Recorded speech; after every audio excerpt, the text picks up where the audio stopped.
This is the head part, and below that neck. Head and the back side. In the head part, this is the cranium. Cranium, cranial cavity, costo-cranial fossa, middle cranial fossa, anterior cranial fossa, like.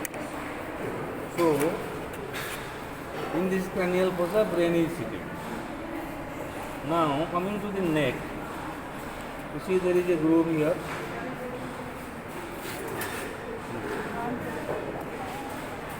Brain is here and there is a continuous groove. This is housing the spinal cord which is removed and part of the spinal cord is remained here. And these are the vertebra. The sphenoid bone is here up to the sphenoid, then cervical 1, cervical 2, cervical 3, cervical 4, 5, 6, 7. Like this 7 cervical vertebra are there. And behind this vertebra is your vertebral canal.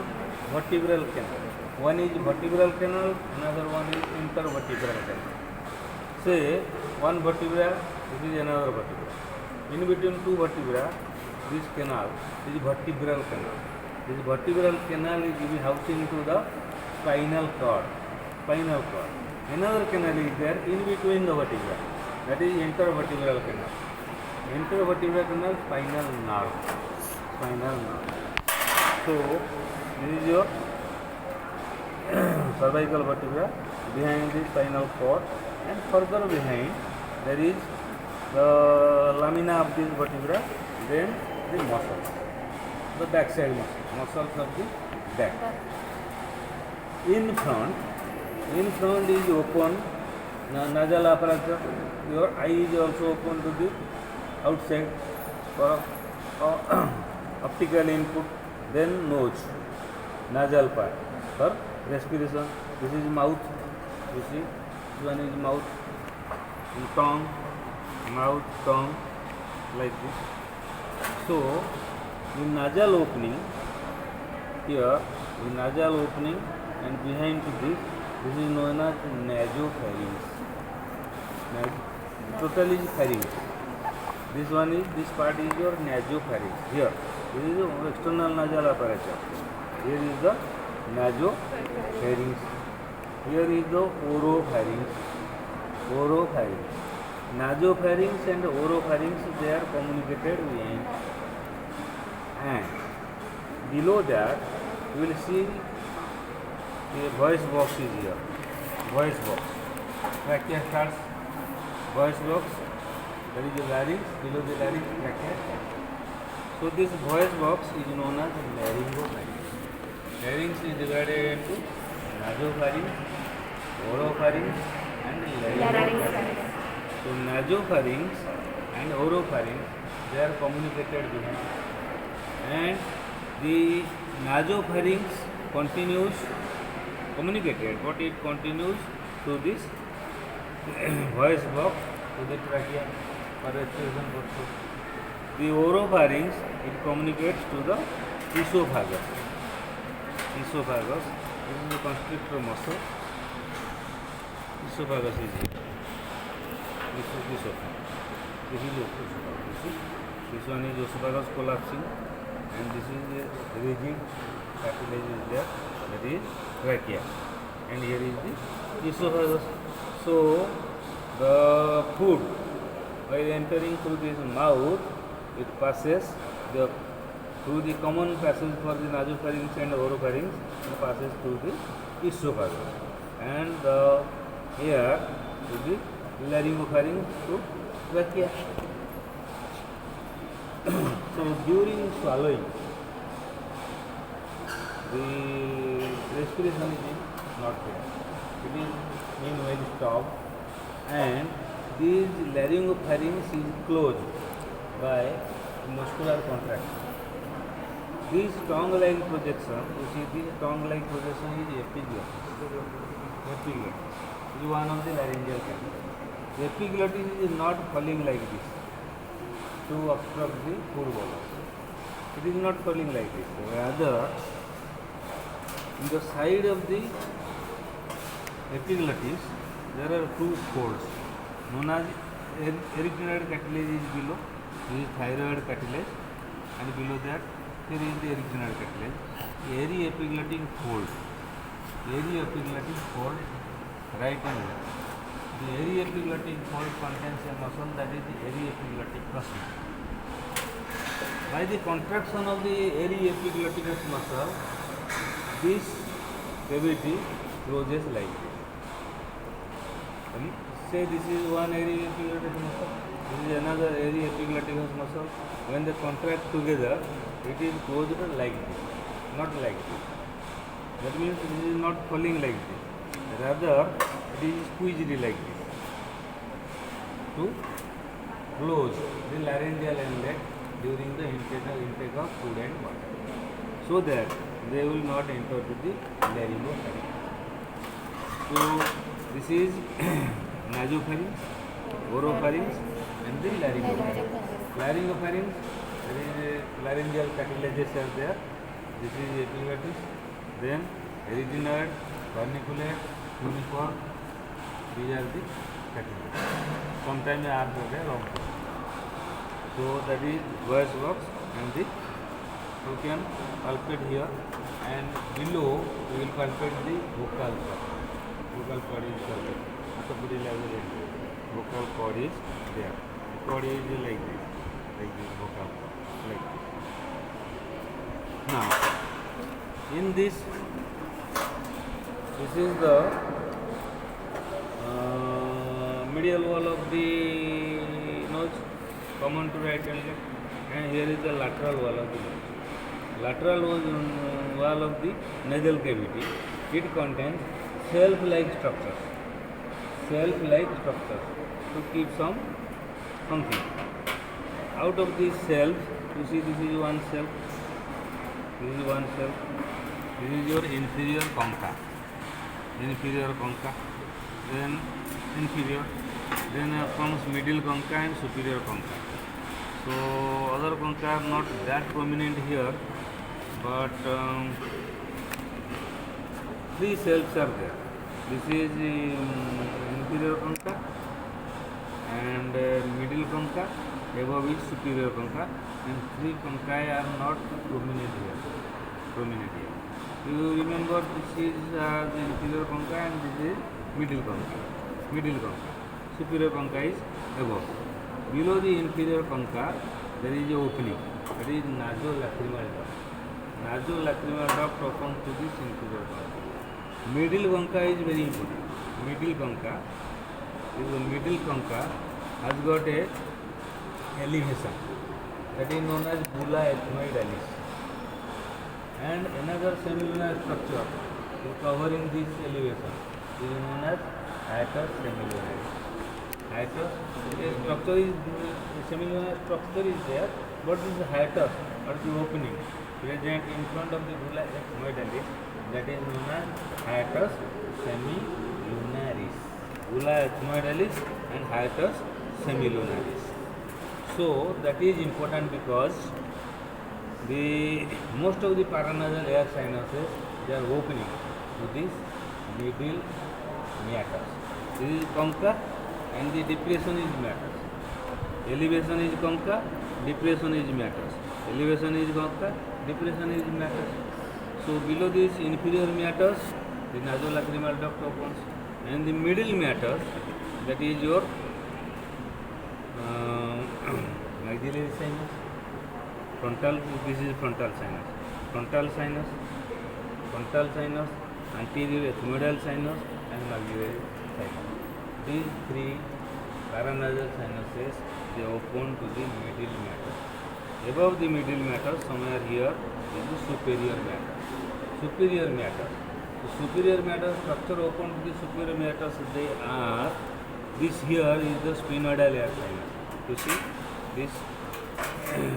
these cavities, these are sphenoidal air sinus. This is posterior ethmoidal air sinus, where these two join to form sphenoethmoidal recess. This sphenoethmoidal recess opens to the superior meatus. Sphenoethmoidal recess.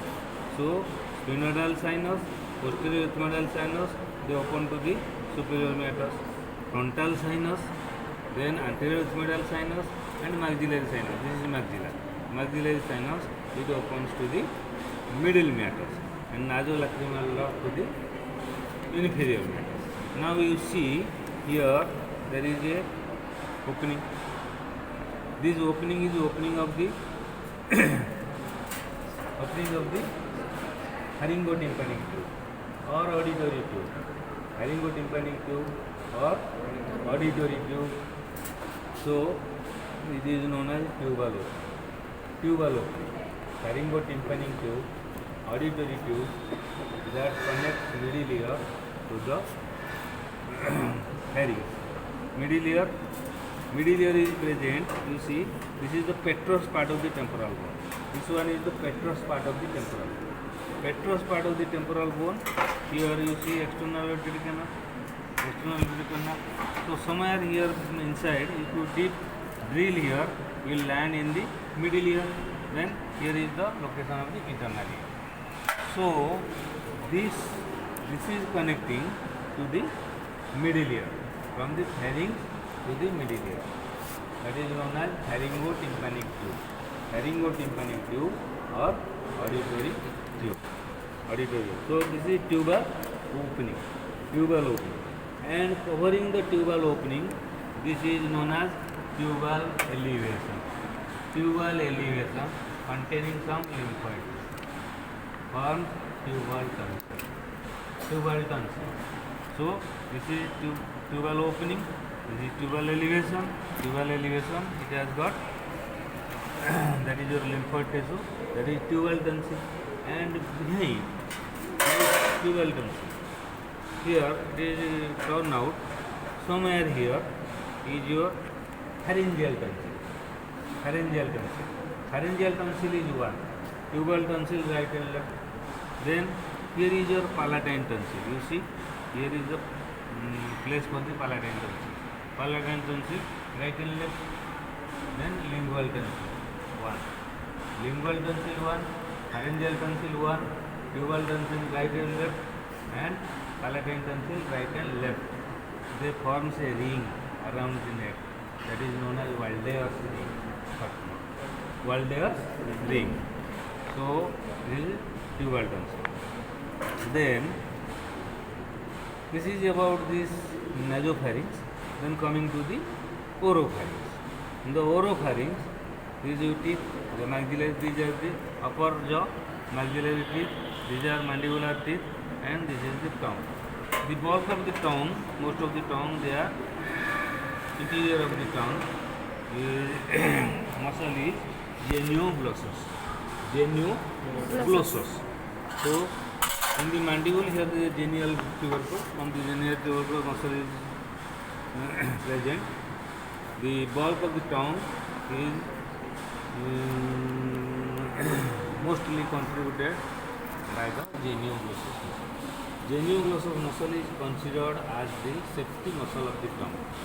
Genioglossus muscle is considered as the safety muscle of the tongue because the paralysis of the genioglossus, it falls backward.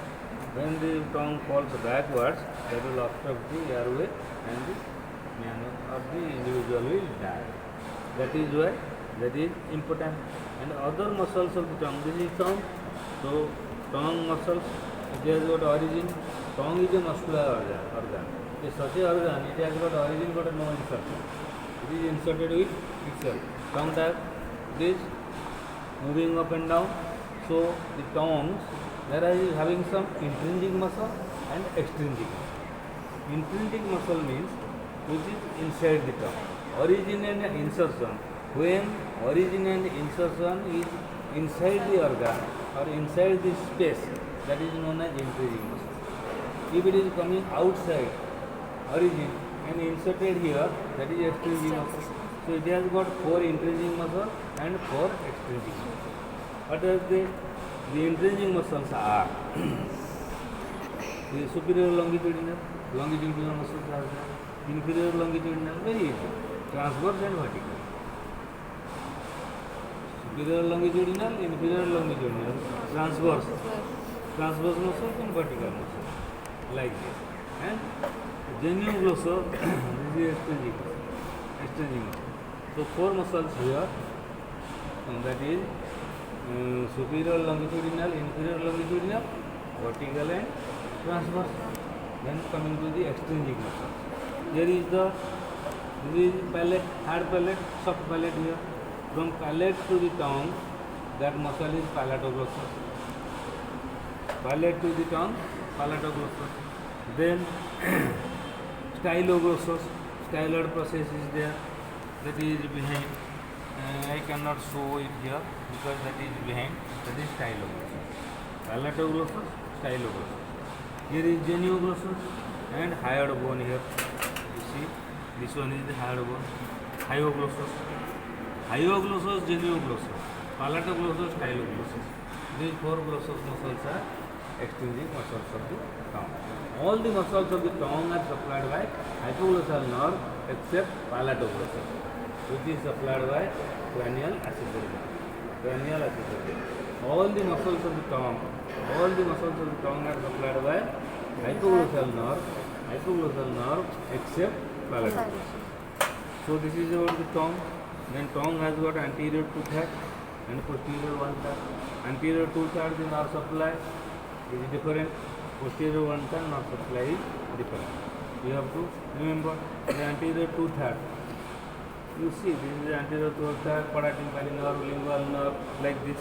Posterior 1/3, that is your glossopharyngeal. Glossopharyngeal nerve, 9th cranial nerve. Name is glossopharyngeal. It supplies the tongue as well as the pharynx. And most posterior part here, the epiglottic part. Here, the tastes are carried by the vagus.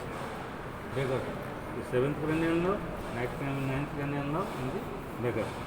Here, this is the palatoglossus muscle. A arch is there. Palatoglossal arch. You see, this is the palatoglossal arch, and this is palatopharyngeal arch. Palatoglossal arch and palatopharyngeal arch, they contains inside a muscle, that is palatoglossus muscle and palatopharyngeal muscle, and they encloses a fossa, that is the tonsillar fossa. The tonsil is present here. Or palatine tonsil, the tonsil, it is present here.